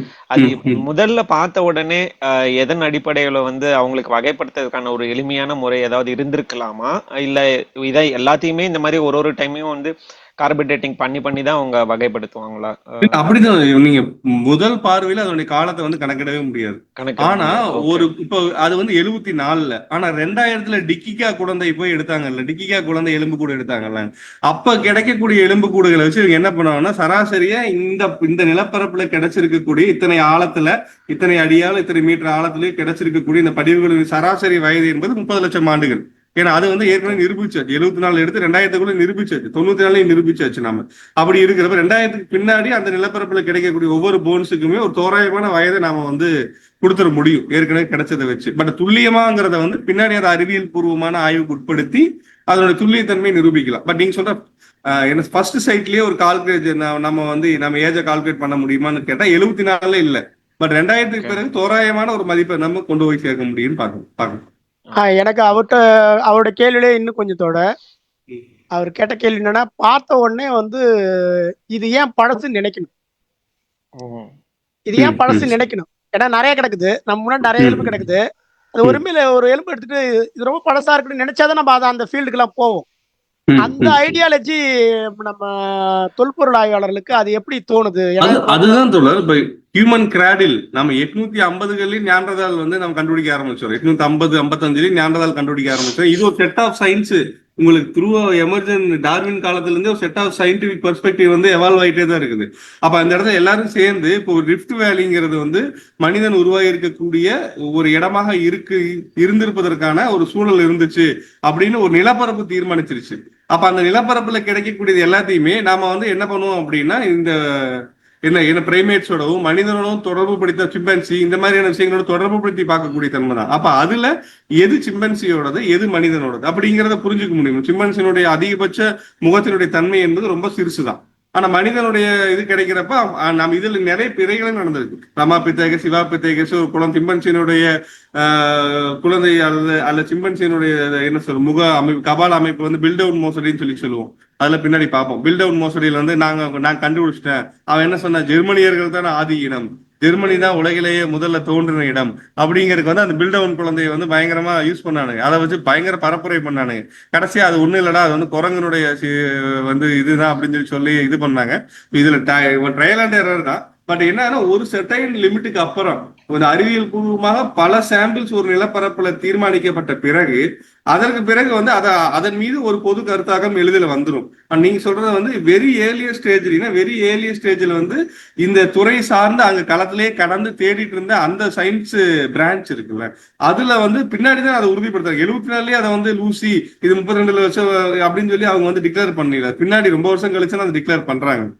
நம்ம சாம்பிள்ஸ் தான் தீர்மானிக்க நானும் நினைக்கிறேன். ஏன்னா நம்ம மொஹஞ்சதாரோவை பத்தி சொல்றப்ப என்ன சொல்லுவாங்கன்னா, எல்லாரும் போனாங்க, அங்க இருக்கிற அங்க செங்கல் நிறைய இருக்கும், அப்படி செங்கல் எடுத்துட்டு வந்து யூஸ் பண்ணிட்டு இருந்தாங்க. ஜான் மார்ஷல் போனதுக்கு அப்புறம் தான் அதை வேற மாதிரி பார்த்தாருன்னு சொல்லுவாங்க. அப்ப இந்த தொல்பொருள் ஆய்வாளர்கள் பாக்குற பார்வை இருக்குல்ல, அதை பத்தி எனக்கு அது ஒரு பெரிய அது அவங்க ஃபீல்டு தான் சொல்றாரு. அவங்க அதுல இருந்து படிச்சுட்டு அதுல இருக்கக்கூடிய விஷயங்கள் எல்லாத்தையுமே தெரிஞ்சுட்டு தான் ஃபீல்டுக்கு நிலத்துக்கே வராங்க. இப்ப நாம போய் பார்த்தோம், இப்ப ஒரு சராசரியா போய் பாக்குறவங்களுக்கும் ஒரு தொழில்நுட்ப ரீதியா துறை பின்புலத்துல இருந்து ஒருத்தர் பாக்குறதுக்கு வித்தியாசம் இருக்குல்ல. புரியுது. Okay okay. பட் இதை இன்னும் துல்லியமா நான் மூதாதையரை தேடி புத்தகத்துல வரும். சுகி ஜெயகரனுடைய மூதாதையர் தேடி புத்தகத்துல கடைசியா வந்து இது கணக்கிடப்படுவதற்கு உதவி செய்யக்கூடிய அறிவியல் முறைகள்னு சொல்லி போட்டு வரிசையை போட்டிருப்பாரு. அதை நான் ஒரு தடவை ரீகால் பண்ணிட்டு அடுத்தது நம்ம அதை எப்படி கால்குலேட் பண்றாங்கிறத பத்தி கூட சயின்டிபிக்கா நம்ம வந்து பேசுவோம். அதை பேச இன்னும் கொஞ்சம் எஃபெக்டிவா இருக்கும் பேசுவோம். அடுத்த ஸ்லைடு அதை அடுத்த அமுறை அதை வச்சுக்கலாம். அதுல நம்ம என்னென்ன மெத்தட் இருக்கு, இப்போ வரைக்கும் அது எவ்வளவு டெவலப் ஆயிருக்கு அப்படிங்கிற பத்தி நம்ம டிஸ்கஸ் பண்ணுவோம். மகிழ்ச்சி. அப்புறம் எனக்கு அடுத்த கேள்விங்க தோழர், நீங்க ஒரு இடத்துல சொன்னீங்க பாலூட்டிகள் வந்து ரொம்ப சின்ன உயிரினங்கள் தான் வந்து பிரைமேட்ஸ், அதாவது பாலூட்டியே சிறுசா இருந்துச்சு. ஆமா ஆமா கரெக்ட், பாலூட்டியே சிறுசா இருந்துச்சு. ஏன்னா டைனோசரஸ் வந்து 6.5 கோடி ஆண்டுகளுக்கு முன்னாடி இருந்துச்சு. கேள்வி கரெக்ட். ஸோ அது வந்து இப்போ பாலூட்டிகள் வந்து இப்போ சின்ன மூதாதையர் என்ன சொல்றது, ரொம்ப சின்ன விலங்குல இருந்து தான் வந்து டைனோசர் அளவுக்கான ஒரு ஜைஜாண்டிக் கிரியேச்சர் வருதுன்னா எந்த சூழல் அடிப்படையில அதோட மரபணு மாற்றங்கள் வந்து இதை தீர்மானிச்சிருக்கு? இப்ப நான் சும்மா ஒரு பேசிக்காவே யோசிக்கிறேனுங்களே, ஒரு தேவாங்கல இருந்து டைனோசர் அளவுக்கான அந்த ஒரு ஜைஜானிக் ட்ரிஃப்ட் வந்து அந்த மரபணு மாற்றங்கள் வந்து எதன் அடிப்படையில வந்து தீர்மானிக்கப்பட்டிருக்கு? அவ்வளோ ஒரு பெரிய உயிரினமா மாறுவதற்கான இயற்கை காரணிகள் என்னென்னவா இருந்திருக்கலாம் தோழர்? அது வந்து தோழர் சூழ்நிலை தான் தோழர். இப்ப தேவாங்க வந்து அப்ப இருந்து இப்ப வரைக்கும் தேவாங்க சைஸ்ல தான் இருக்குது. ஆனா நம்ம ஐசேஜ் படம் பார்த்துருப்போம். யானை வந்து பாத்தீங்கன்னா இப்ப இருக்கிற யானை வந்து குட்டி சைஸ், நம்ம முழங்கால் சைஸுக்கு தான் இருக்கு. இப்ப இருக்கிற யானை ஆசியா ஆப்பிரிக்க யானை வந்து ஒரு சுமாரா ஒரு 1.5 கோடி 2 கோடி ஆண்டுகள் வச்சுக்கோமே, அவ்வளவு தூரம் கூட இல்லை, அதுக்கு முன்னாடிதான். அப்படி இருக்கிற பாத்தீங்கன்னா உங்களுக்கு வந்து முட்டி அளவுக்கு தான் இருக்கு. இப்ப என்ன சொல்றாங்கன்னா நவீன பாலூட்டிகள்னு ஒரு கேட்டகரைஸ் பண்றாரு டாக்டர் பிரணய்லால். இந்தியா புத்தகத்துல வந்து டாக்டர் பிரணய்லால் வந்து நவீன பாலூட்டிகள் மாடர்ன் மேமல்ஸ் அப்படிங்கிற ஒரு கேட்டகரி வருது. மாடர்ன் மேமல்ஸ்ங்கிற கேட்டகரியோட வயது வந்து 5 கோடிங்கிறார். நீங்க இந்த 5 கோடி ஆண்டுகள்ல பரிணாம வளர்ச்சி அடைந்த நவீன பாலூட்டிகளினுடைய வந்து உருவ அளவு தான் இப்ப நீங்க சொல்றதெல்லாம் மேமூத் யானை இல்ல பெரிய பெரிய போவா இந்த மாதிரியான விஷயங்கள் எல்லாம் வந்து இந்த 5 கோடி ஆண்டுகளை பரிணமிச்சது. பட் நாம பேசிட்டு இருக்கிற பாலூட்டி இந்த பிரைமேட்ஸ்ல அதுக்கு முன்னாடி டைனோசரஸ் காலகட்டத்திலேயே வாழ்ந்த, அப்ப டைனோசரஸால் தன்னுடைய இதை வந்து பெருக்கி கொள்ள முடியாத, தனக்கு தேவையான இரையை தேடி வெளியே சுத்த முடியாத வலைகளுக்குள்ளேயே வாழ்ந்து தன்னுடைய அந்த உபரி கொழுப்பை வந்து ஆற்றலாக மாற்றி தன்னை தகவமைத்து கொண்ட ஒரு விஷயமா அந்த பாலூட்டி இனம் அப்ப இருந்தது வந்து அளவுல சிறுத்தா இருந்துச்சு. அப்ப இந்த 5 கோடி ஆண்டுகளுக்கு பிறகு நிறைய சூழ்நிலைகள் மாற்றம் ஏற்படுது. எல்லா இடத்துலயுமே ஜைஜாண்டிக்கா இல்ல. இப்ப ஆப்பிரிக்கால வந்து பாத்தீங்கன்னா ரொம்ப ஒடுக்கமாகவும் ரொம்ப நீளமாகவும் வேகமா ஓடி போய் பிடிக்கிற அளவு தான் இருக்குது. பட் இந்த ஆப்பிரிக்கா யானையினுடைய பரிணாமம் என்பது பின்னாடி நடக்கிறது, 5 கோடி ஆண்டுகளுக்கு பிறகு நடக்குது. அதே இது வந்து பாத்தீங்கன்னா மேமூத்துன்னு சொல்லக்கூடிய அந்த மேமூத் யானைகள் அந்த ஆர்டிக் துருவ பகுதிகளில் ரஷ்யா ஒட்டி இருக்கக்கூடிய அந்த அதுவும் வந்து பாத்தீங்கன்னா உங்களுக்கு இந்த 5 கோடி ஆண்டுகளுக்குள்ளதான் வருது. இது வந்து மரபணு காரணமா இல்ல அபரிமிதமான உணவா இல்ல ஒரு தனித்த விடப்பட்ட ஒரு தன்மையா, இந்த மாதிரியான விஷயங்கள் இருக்கு. எனக்கு அது எக்ஸாக்டா எனக்கு எதுதான்னு சொல்ல முடியல. பட் இந்த ஆங்கிள் இருந்து நம்ம ஏதாவது யோசிச்சு பார்க்கலாம். யோசிச்சு பார்த்தா ஏதாவது பாயிண்ட் கிடைக்கும். நான் யோசிச்சு சொல்றேன். இந்தியாவில ரெஃபரன்ஸ் பண்ணா கிடைக்கும். Okay okay. ஏன்னா நம்ம தண்ணியில இருந்து தான் வந்து பாலூட்டிகள் வந்தது அப்படின்ற மாதிரி எல்லாம் படிச்சிருக்கோம். அந்த அளவுக்கு ஒரு இல்ல தண்ணியில இருந்து இங்க தரையில இருந்தப்ப திமிங்கலத்தினுடைய மூதாதையினுடைய அளவு என்பது வந்து சாதாரணமா ஒரு 5 அடிக்குள்ள 4 அடிக்குள்ளதான் இருக்கும். அதே தண்ணிக்குள்ள போனது பிறகு இன்னைக்கு அதுதான் வெரி ஜைஜாண்டிக்கான நீல திமிங்கலத்தினுடைய அளவுங்கிறது அதான் பெருசு. அப்ப அது மட்டும் எப்படி இங்க இருக்கிறப்ப அவ்வளவு பெருசு இல்ல, தண்ணிக்குள்ள போனோம்னா அது எப்படி அவ்வளவு பெருசா மாறுச்சு அப்படின்னு திருப்பி அதை வந்து ஒரு தனித்தன்மையா விட்டுறதா இல்ல மரபணு மாற்றமா இல்ல அபரிமிதமான உணவா இல்ல போட்டியின்மையா இதெல்லாம் சேர்ந்துதான் இருக்குது. நம்ம வந்து நாம தொடர்ந்து தாக்கப்பட்டு கொண்டே தொடர்ந்து ஓடிக்கொண்டே தொடர்ந்து உயிர் வாழ்வதற்கு வந்து தன்னை ஒரு பெரிய இதா இருக்கக்கூடிய சூழ்நிலையில இருந்துச்சுன்னா அவன் சாப்பிட்ற ஆற்றல், அவன் சேமிச்சு வச்சிருக்கிற ஆற்றல் எல்லாமே விரயமாயிட்டே இருக்கு. தினசரி தன்னை காப்பாத்தி ஓடி ஓடி ஓடி அதுக்கெல்லாம் எந்த தேவையுமே இல்லை. ஒரு தனித்த ஒரு சூழ்நிலை இருக்கு, உனக்கு வந்து இரையாடியே கிடையாது அப்படின்னா அதனுடைய தன்மை எப்படி? இப்போ வந்து எல்லா ஆமைகளை விட கலாபகஸ் தீவுகளுக்கு கூடிய தீவு ஆமைகள் மட்டும் ஏன் ரொம்ப வருஷம் உயிரோட வாழுது மற்ற அமைகளை காட்டிலையும் அப்படின்னா அதனுடைய அது வந்து என்ன சொல்றது, அது வந்து இறை கிடையாது. அதை வந்து யாரும் கொல்றதோ அதை வந்து புடிச்சு சாப்பிட்றதுக்கான இறையாடியோ எதுவுமே கிடையாது. அப்ப தனித்துவமா வாழ்ந்து அது எந்த போட்டியோ எந்த இதுவுமே இல்லாம வாழ்ந்து அதனால இயற்கையா ஏற்படக்கூடிய மரணம்ங்கிற ஒரு நீட்டிப்புலதான் அது வந்து பாத்தீங்கன்னா 250 வருஷம் 200 வருஷம் 300 வருஷங்கிற தன்மையோட இருந்துச்சு. எல்லா அமைகளும் அத்தனை வருஷம் வாழ்மனா வாழாது. நம்ம கிட்ட இருக்கிற வாழ்க்கை ஒரு 60 வருஷம் 70 வருஷம். அப்ப நீங்க சொல்ற ஏரியா இப்ப இது வந்து ஜெனட்டிக்கலா இந்த தன்மை இந்த பண்பு கடத்தப்படுதா அப்படின்னு தெரியல. இப்ப மேமூத் யானை வாழ்ந்து வந்து பாத்தீங்கன்னா முழுக்க துருவ பகுதி, அப்ப துருவ பகுதி ஐஸ்னா அங்க வந்து காம்பீட் பண்ணணும், அங்க இருக்க சூழலோட இது போட்டி போடணும், அந்த சூழலை வந்து வென்றெடுக்கணும், சூழலை தனக்கானதை மாத்திக்கணும். இந்த அடாப்டேட்டிவ் விஷயங்கள் எதுக்கு சாதகமா இருக்குதோ அதெல்லாம் என்ன பண்ணுதுன்னா அந்த இடத்துக்கு தக்கதான் மாறுது. ஓகே, அப்ப அந்த தன்மையில இருந்து பாக்குறப்ப இப்ப நெருப்பு கோழியினுடைய வரலாறு எடுத்துக்கலாம். இந்த ஆங்கிள் நம்ம யோசிச்சு பார்ப்போமே, நெருப்பு கோழி ஏன் வந்து அவ்வளவு உயரமா வளர்ந்துச்சு, ஏன் அது வந்து சாதாரண கோழில ஏன் இருக்க முடியல? அப்ப அது வந்து முட்டையை பாதுகாத்துக்கணும், அடுத்த தலைமுறையை வந்து அது வந்து கடத்தணும் அப்படின்னா அதுக்கான பிரத்யேக தன்மை என்ன, செடி மரம் கொடி எதுவும் கிடையாது. அப்படி இருக்கிறப்ப அது என்ன பண்ணணும்னா தன்னுடைய இறை எவ்வளவு தூரத்துக்கு வருதோ அதை பார்த்து தன்னுடைய முட்டையை வந்து பாதுகாத்துக்கணும். இந்த மாதிரியான விஷயங்களோட கூட அதுக்கு வந்து இந்த பரிணாமம் வந்து இந்த பண்புகளை வந்து கொடுத்துருக்கலாம். இப்போ ஒரு நாணல் புல்லோ ஒரு பெரிய செடியோ இருக்கக்கூடிய விஷயத்துல ஒரு பறவை வந்து அந்த முட்டையை கொண்டு பாதுகாப்பான ஒரு இடத்துல ஒளிச்சு வச்சுக்க முடியும், பாதுகாப்பா வச்சுக்க முடியும். அப்படி இருக்கிறப்ப அதுக்கு வந்து என்னன்னா அதுக்குள்ள தன்னை மறைச்சிக்கக்கூடிய அந்த ஒரு கேமோஃபிளேஜ், அந்த உருமறை தோற்றம் மட்டும் இருந்தா போதும். பட் நெருப்பு கோழி இருக்கக்கூடிய நிலமான ரொம்ப வெறும் வெறும் புல்வெளியா ரொம்ப நீண்ட பகுதியா இருக்கக்கூடிய தன்மைகளை எல்லாம் அந்த முட்டையை பாதுகாக்கணும் அப்படின்னா அந்த முட்டையை சேகரிக்க வரக்கூடிய எதிரிகளை வந்து தூரத்துல இருந்தே இதை ஐடென்டிஃபை பண்ணணும். தூரத்துல இருந்து ஐடென்டிஃபை பண்ணணுங்கிற விஷயங்கள் கூட அதுக்கு ஒரு உயரமான தன்மையும் ஒரு முரட்டு அந்த பாத அமைப்பையும் வேகமா ஓடுறதுக்கு, வேகமா பறக்கிறத விட அந்த இடத்துல வேகமா ஓடுறதுக்கான தேவைகளை உருவாக்குறதுக்கான ஒரு காரணமா கூட இருந்திருக்கலாம். ஸோ அந்த சூழல் தான் தீர்மானிக்குது நான் நம்புறேன். பட் அந்த சூழலுக்கு எது காரணமா இருந்துச்சுங்கிறது அறிவியலுக்கே நம்ம தேடி சொல்லுவோம். புரியுது புரியுது இப்ப நம்ம இப்படி எடுத்துக்கணுமா தோட, நம்ம வந்து நெருப்பு கோழி வடிவத்துல வந்து உயரமா அது இருந்து என்னுடைய யூகம் தான், அது எக்ஸாக்டா இப்படித்தான் சொல்ல இப்படி முடியாது. சொல்றேன். நல்லா உயரமா இருக்கிறது, நல்லா ஸ்ட்ராங்கா இருக்கிறது தப்பி போயிடுச்சு இது. சோ அது கண்டினியூ ஆகுது. இல்ல அது வந்து தப்பு தோழர், அல்ல அது லமார்க்கினுடைய கோட்பாடு. இல்ல லாமார்க்கினுடைய இல்ல, நான் கோட்பாடு உயரமா ஆயிடுச்சுன்னு சொல்ல வரல. ஒரே காலகட்டத்துல ரெண்டு வகையா இருந்துச்சு. குட்டையாவும் இருந்திருக்கும், நெட்டையாவும் இருந்திருக்கு. நெட்டையா இருக்கிறதுக்கு வாழ்றதுக்கான வாய்ப்பு நிறைய இருக்கிறப்ப நீடிக்குது, குட்டையா இருக்கிறதுக்கான வாய்ப்புகள் வாழ்வதற்கான வாய்ப்பு இல்ல, நீடிக்கல அப்படின்ற மாதிரி எல்லாம் போயிருக்கலாம். அது வாய்ப்பு இருக்கு. பட் அந்த நெட்டையா இருக்க தீர்மானிக்கிறது எதுன்னு பார்த்தோம் அப்படின்னா இதுதான், சூழல் தான். அது எந்த இடத்துல அடாப்டிவ் தன்னுடைய தகவல் தன்மையை பெற்றுக்கொள்கிறதோ அதுதான் தீர்மானிக்கும். இப்போ இங்க இருக்கிற சிறுத்தைக்கும் ஆப்பிரிக்கால இருக்கிற சீட்டாக்கு ஏன் வித்தியாசம்? சீட்டாவுடைய உடல்ல ஏன் அவ்வளவு நீளமா இருக்குது? அவ்வளவு வேகமா ஓடுறதுக்கான தேவை சிறுத்தையை விட அங்க வேகமா ஓடுறதுக்கான தேவை என்னவா இருக்குது அப்படின்னா அது இறையை பிடிச்சாகணும். அந்த வெயில்ல அது டக்குன்னு பிடிச்சாகணும். பிடிக்கணும்னா அதுக்கு வேகம் தான் சப்போர்ட்டிவா இருக்கும். இப்ப அதே மாதிரி வரி குதிரைகள் வந்து ஏன் ஒவ்வொரு வரி குதிரை வரிகளும் ஏன் வித்தியாசமா இருக்கு அப்படின்னா ஒரு இரையாடி இந்த குதிரைன்னு சொல்லி பாயிண்ட் பண்ணிருச்சுன்னா அந்த பாயிண்ட் பண்ண இரையாடியை வந்து குழப்பறதுக்கு இது என்ன பண்ணுது, இந்த இதுக்குள்ள கலக்கிறப்ப உங்களுக்கு அது வந்து எதை போக்கஸ் பண்ணுச்சு, எதை மெயின் பண்ணுச்சுங்கிற அந்த குழப்பத்தன்மை வருது இல்லை. இந்த மாதிரியான விஷயங்கள்ல கூட அது எல்லாம் காரணமா இருக்கலாம். அப்ப சூழல் தான் தீர்மானிக்குது. அந்த சூழலுக்கு எது காரணம்? அப்ப இந்த பண்புகளை அடுத்த தலைமுறை கடத்துறதுல மரபணு சப்போர்ட்டிவா இருக்கலாம். இப்போ முதல் தலைமுறை வந்து அந்த சூழல்ல தனக்கு சாதகமான பண்புகளை வந்து சுவீகரிச்சுக்குது அப்படின்னா அந்த சுவீகரித்து கொண்ட சாதகமான பண்புகளை அடுத்த தலைமுறைக்கு கடத்துவதற்கு மரபணு ஒரு டூலா இருக்கும். அதே நேரத்துல கிராண்ட் மதர் தியரின்னு சொல்லக்கூடிய பாலூட்டிகளுக்கு மட்டும் பொருந்தக்கூடிய கிராண்ட் மதர் தியரி, தாய் பெரியம்மா, இந்த மாதிரியான கோட்பாடுகள் என்ன பண்ணுது, அந்த கலெக்டிவ் நாலேஜஸ் கலெக்டிவ் எக்ஸ்பீரியன்சஸ் வந்து அடுத்த தலைமுறை கடத்துறதுக்கு அதுவும் வந்து சப்போர்ட்டிவா இருக்கு அப்படிங்கிற மாதிரி பார்க்கலாம் நம்ம. Okay okay.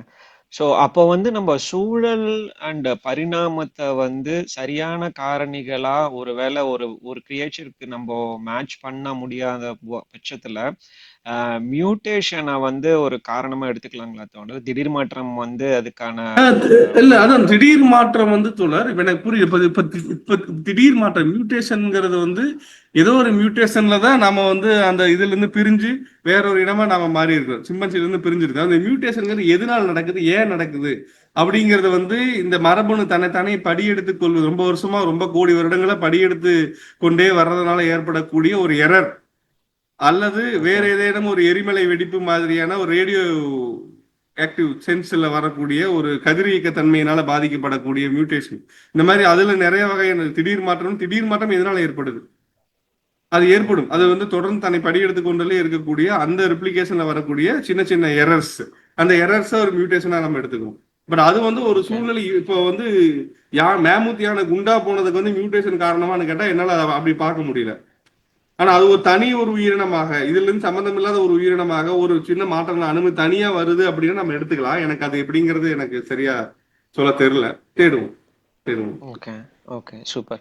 அப்புறம் எனக்கு இந்த எலும்பு சம்பந்தமானதுல ஒரு அடிப்படை கேள்விங்க தோழர். இப்ப வந்து நம்ம ஒரு என்ன சொல்றது, ஒரு மாலிக்யூல்ஸ் பேஸ்ல பார்த்தோம் அப்படின்னா, பாலிமர்ஸ் பிளாஸ்டிக்ஸும் வந்து பாத்தீங்கன்னா மக்கறதுக்கு பல லட்சக்கணக்கான ம், ம், வருஷம் ம், ஆகுது. இப்போ ம், நம்ம ம். லூசி பத்தி பார்க்கும் போதே லூசியே 40 லட்சம் வருஷத்துக்கு முன்னாடி ஆஹ் ஆஹ் இருந்து இருந்திருக்கலாம் அப்படின்னு தோணுது. அதுக்கு முந்தாடி இருந்த மூதாதைகள்லாம் கிட்டத்தட்ட கோடிக்கணக்கான வருஷம்.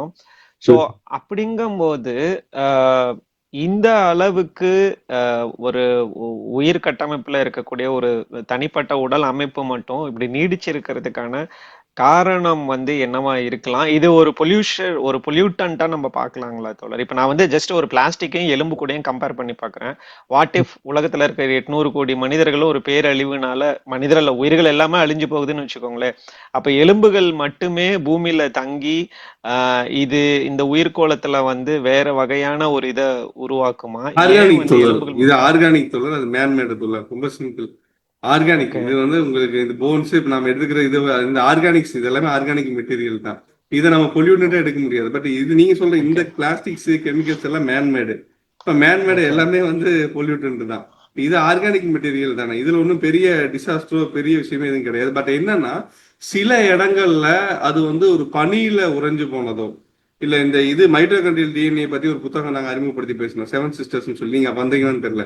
அந்த புத்தகத்துடைய ம். ஓப்பன்ல வந்து பார்த்தோம் அப்படின்னா, இது வந்து ஒரு முழுக்க ஒரு உரை பனி, ஒரு உரை ஏரிக்குள்ள புதைஞ்சு போன மனிதர்களினுடைய இதுல இருந்து எடுத்து அந்த மைட்டோகாண்ட்ரியல் டிஎன்ஏ வந்து ரிசர்ச் பண்ணுவாங்க. அது நாங்க அதை பேசணும். இந்த மாதிரி பிரிசர்வேஷன், நேச்சுரல் பிரிசர்வேஷன் வித்து இருக்கக்கூடியதுல வந்து பாத்தீங்க அப்படின்னா நிறைய, அது மூலமா நிறைய சிக்கல் வரலாம் அப்படின்னு சொல்லி, ஃபார் எக்ஸாம்பிள் வந்து கொரோனா வந்த காலத்துல என்ன சொன்னாங்க, இப்ப வந்து இதுல ஆர்டிக் ரீஜன் எல்லாம் உருக ஆரம்பிக்குது. According to the climate change வந்து ஆர்டிக் ரீஜன் எல்லாம் வந்து உருக ஆரம்பிக்குது. அந்த ரீஜன் உருகிறப்ப ஃப்ரோசன் பீரியடுக்குள்ள இருக்கக்கூடிய பல கொடிய வைரஸ்கள்லாம் வந்து திரும்ப என்ன பண்ணலாம், இதாகிறதுக்கான வாய்ப்பு இருக்கு அப்படின்னு சொல்லி சொல்றாங்க. அந்த மாதிரி விஷயத்த நம்ம யோசிக்கலாம். இப்ப இந்த மாதிரி பிரிசர்வேஷன் ஆகியிருக்கக்கூடிய ஒரு மேமுத் உடம்புல இருந்து அதை எடுத்து திருப்பி மேமுத்தை ரீக்ரியேட் பண்ற ப்ராஜெக்ட் எல்லாம் போயிட்டு இருக்கு இப்போ. நம்ம இதுல வந்து என்ன சொல்ற, ஜுராசிக் பார்க்ல வந்து இவரு யாரு என்ன அட்டன்போரோ, ரிச்சர்ட் அட்டன்போரோ வந்து அந்த வந்து ஆம்பர்ல இருந்து அந்த கொசு இதை பண்ணி அந்த இதுல வச்சு கைத்தடியில் வச்சிருப்பாருல, அதுதான் அவருடைய முக்கியமான டூலா இருக்கும். அந்த மாதிரியான விஷயங்கள் நிறைய ரீக்ரியேட் பண்றதுக்கான வாய்ப்புகள் இருக்கு. பட் நீங்க கேட்ட இந்த தன்மை பொல்யூட்டன்டா அப்படின்னு பார்த்தா எனக்கு அது பொல்யூட்டன்டா பார்க்க முடியல. அது பெரிய பொல்யூட்டன்டா எதுவும் ஆகிறதுக்கு வாய்ப்பு இல்லை. ஏதோ அது பியூர்லி அண்ட் ஆர்கானிக் மெட்டீரியல் தானே. அது எர்த்துல இருக்கக்கூடிய கெமிக்கல்ஸ் வச்சு எர்த்தனோட பயன் பண்ணி அது வரக்கூடிய விஷயம் தான். அது பெரிய இதா இருக்கிற மாதிரி வரல. பட் ஆனா அந்த கால்சியம் போன்ஸ் வந்து அதனுடைய லைஃப் டைம் எவ்வளவு, அது எத்தனை வருஷம் கழிச்சு அது வந்து டீகே ஆகும் அப்படிங்கிற ஒரு கேள்வி இப்ப நீங்க கேட்டோன்னு எனக்கு வந்திருக்கு. தேடுவோம் அது கரெக்ட். வந்து எஸ். அது வந்து அப்போ அதுல வந்து இப்போ போனுடைய தன்மையை பொறுத்து, சாதாரணமா ஒரு பறவையினுடைய சின்ன பறவையினுடைய சின்ன மார்பெலும்பு அப்படின்னா அதனுடைய மெல்லிய தன்மை வந்து டிகே ஆகிறதுக்கு குறைவான ஆண்டுகள் ஆகுமா? அதுல ஒரு பெரிய ம். ஃபெமூர் மாதிரி இருக்கக்கூடிய தொடை எலும்பு, இல்ல பெல்விஸ் மாதிரி இருக்கக்கூடிய ஒரு கூட்டு எலும்பு, அதனுடைய தன்மை வந்து ரொம்ப உறுதியா இருக்கு அப்படின்னா அதெல்லாம் டிகே ஆகிறதுக்கு இன்னும் கூடுதல் வருஷமாகுமா அப்படிங்கிற தேடுவேன். இப்ப நீங்க கேட்டங்காட்டி எனக்கும் பேரெல்லாம் அந்த கேள்வி வருது. அதை பார்ப்போம், அதை நம்ம உறுதிப்படுத்துவோம், தேடி உறுதிப்படுத்துவோம். சூப்பர், ஆமா, சூப்பர். அவரு எனக்கு அருண்வாசகர் தொடர் கேட்ட கேள்வியில நம்ம எல்லா மனிதரும் ஒரே நேரத்துல இறக்குறாங்கன்னா இது எல்லாமே பிற்காலத்துல பெரிய எலும்புக்கூடு குவியலா மாறிடும்ல. ஆமா, ஆமா. இப்ப இங்க இதுல ஹிட்லர் பண்ணி காமிச்சான்ல அத. ஹிட்லர் ஆமா வந்து ஆமா. இதுல வந்து கான்சன்ட்ரேஷன் கேம்ப்ல பண்ணி காமிச்சான்ல அவன். எத்தனை ஆயிரம் பேர் எத்தனை லட்சம் பேரை போட்டு புதைச்சு வச்சான். அப்ப அதெல்லாம் பொல்யூட்டன்ட் அப்படின்னா எவ்வளவு பெரிய நோய்கள் பரவி இருக்கணும். ஆனா அப்படி எதுவும் கரெக்ட். நடக்கல இல்ல, எஸ். அப்படி எதுவும் நடக்கல இல்ல. போட்டு புதைச்சாங்கல்ல, அதெல்லாம் ஹோலோகாஸ்ட்ல அந்த கொடூரத்துல எங்க நம்ம என்னன்னு சொல்றது. ம். புரியுதுங்க தோழர். எனக்கு இன்றைய கேள்விகள் அவ்வளவுதான். எனக்கு ஃபியூச்சர் மனிதன் பத்தின சில சந்தேகங்கள் அது இருக்கு. நம்ம கடைசியா வந்து செக்மெண்ட் கடைசியா வரும்போது பேசுவோம். கடைசியா ஆமா, ஆமா. சரிங்க இது தோழர். நான் அடுத்த நன்றிங்க செஷன் தோழர். வந்து இதை மட்டும் பிளான் பண்ணுவோம். அறிவியல் ஆய்வுகள் எப்படி இந்த இந்த பேலியோ ஆந்த்ரோபாலஜி மீது லைட் வெளிச்சம் வந்து என்ன வெளிச்சம் பாய்த்தப்பட்டு கொண்டிருக்கக்கூடிய அறிவியல் ஆய்வுகள் என்ன அப்படிங்கிறத பத்தி நம்ம அடுத்த இதுல பேசுவோம். அடுத்தது அதுல அதை பத்தி மட்டுமே பேசுவோம். அப்படின்னா நம்ம அடுத்தடுத்த ஆய்வுகளுக்குள்ள நம்ம தேவையில்லாத குழப்பங்கள் வராது. அதை பார்த்துட்டோம்னா இதெல்லாம் ஈஸியா நாம கடந்துடலாம். அது நமக்கு சரி. இதே ஓகே. மூதாதையை தேடி புத்தகமே இந்த கட்டுரையிலுமே சில இடத்துல வரும். அதெல்லாமே நான் தொகுத்து சொல்றேன். சரிங்க தோழர். ம். நன்றிங்க தோழர். எனக்கு சரி, சரி. கேள்விகள் அவ்வளவுதான். நன்றிங்க தோழர். சரி. நன்றி நன்றி. தோழர்கள் கேள்வி இருக்கு, கையை உயர்த்துங்க, நான் கூப்பிடுறேன். உம் ராஜேந்திரன் ராமசாமி, சக்தி,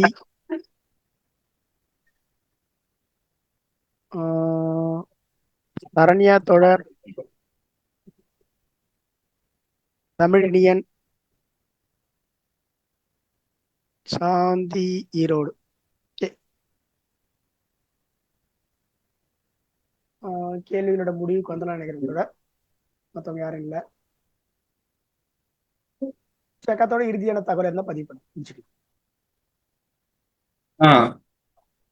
இல்ல நம்ம அடுத்த அமர்வுல வந்து நம்ம அதை பத்தி பேசுவோம். பட் இது வந்து ஓவராலா நம்ம இந்த பேலியோ ஆந்த்ரோபாலஜி மட்டும்தான் நம்ம பேசிருக்கோம். பர்டிகுலர் அதை பத்தி அதை தாண்டி எதுவுமே நம்ம பேசல. இதுல ஒரு கிளாரிட்டி கிடைச்சிருச்சு அப்படின்னு நம்ம பேசலாம். இதுலயும் நிறைய விடுபட்டு இருக்கு. நான் இன்னைக்கு என்னால சரியா ப்ரிப்பேர் பண்ணவும் முடியல, ஓப்பனா சொல்லிடுறேன். இந்த தொடர்ந்து 2 நாளா கடுமையான வேலை. அதனால வந்து நான் இதுல நான் என்னென்ன சொல்ல வந்து நினைச்சனோ அதையும் எடுத்துக்கிட்டு நம்ம அடுத்தது கொஞ்சம் விரிவாவே பேசுவோம். ஒரு 40 மினிட்ஸ் இந்த ஒரு ஏரியாலே இதுல விடுபட்டதும் பிளஸ் அந்த சயின்டிபிக் மெத்தட் மட்டும் வச்சுட்டு நம்ம அடுத்த செஷன்ல கட்டாயம் பேசுவோம். நம்ம அடுத்தது ஸ்டூடெண்ட்ஸ்க்கு கொஞ்சம் அப்ரோச் பண்ணுவோம். நான் இந்த வாட்டி யோசிச்சிருந்தேன். நான் ஒரு 9th 10th 11th 12th ஸ்டூடெண்ட்ஸ்க்குலாம் அவங்க உள்ளார வந்தா அது நல்லா இருக்கும். பள்ளிகள்ல நம்ம பேசுவோம். அதையும் பேசி உள்ளார வந்தா, ஏன்னா பசங்க தெரிஞ்சுக்கிறது மூலம் இன்னும் கூட நல்லா இருக்கும். தோழர்களை உள்ளார இணைஞ்சிருக்கிற தோழர்கள் உங்களுடைய மாணவர்கள், பள்ளி மாணவர்கள்கிட்ட இந்த ஐடியா கொடுத்து நீங்க இணையத்துக்கான ஏற்பாடு பண்ணுங்க. ஏன்னா பரிணாமத்தை வந்து பள்ளி பாடங்களை தூக்குற வேலையை வந்து ஒன்றிய அரசு செஞ்சு ஏற்கனவே நம்ம தொடர்ச்சியா பிரச்சனை பண்ணிட்டே இருப்போம். அந்த ஏற்பாட்டுல இருந்து மூழ்கடிக்கப்படும்னா மாணவர்களுக்கு தெரியணும், பரிணாமம் ஏன் பேசுறோம்ன்றது தெரியும். நம்ம வந்து யாரோ ஒரு இடத்த ஒரு வரைஞ்சி அந்த உருவத்துல இருந்து உயிர் கொடுக்கப்பட்டு வந்ததா நம்பப்படுகிற அந்த விஷயத்துல இருந்து இல்ல, நமக்கு முன்னாடி இருக்குது, நமக்கு முன்னாடி இருக்கிற மூதாதைகள் தோண்டி எடுக்கப்படுறது நாம உருவாக்குன, நாம அறிவியல் பூர்வமா ஆராயிற விஷயத்துக்கான ஆதாரத்தை அதை வச்சு விளக்குறோன்ற அந்த தகவல் வந்து போய் சேரும். எதையும் அறிவியல் பூர்வமா ஆராயணும்ன்ற அந்த மனப்பான்மையை வந்து வளர்க்கணும்னா நம்ம இந்த மாதிரியான விஷயங்களை தொடர்ச்சியா பேசணுன்றதுக்காக தான் தொடர்ந்து அதிக வலியுறுத்த நானும் கொஞ்சம் மெனக்கிடுறாது. ஏன்னா இந்த வாட்டி யோசிச்சோம், நான் திருப்பியும் நானும் விட்டுட்டேன். அதனால அடுத்த வாட்டி நம்ம பேசுறப்ப இந்த தொல்பொருள் ஆய்வுல வந்து எப்படியாக என்னென்ன மாதிரியான ஆய்வுகள் மூலம் ஒவ்வொரு எலும்புக்கும் வயதுக்கு கொடுக்க கணக்கிறது, பொருளுக்கு வயது, இதெல்லாம் கூட சேர்த்து இன்னும் கொஞ்சம் டீட்டெயிலா பேசணும்னு சொல்லியிருக்க தொடர். அதையும் நம்ம சேர்த்து பேசுவோம். அந்த வேலை வழக்கம் போல செக்காத்தோட ப்ரிப்பேர் இல்லைன்னு சொன்னாரே ஒழிய அது அப்படி எனக்கு தெரியல. அவர் நல்லா தான் ப்ரிப்பேர் பண்ணியிருக்கிறாரு.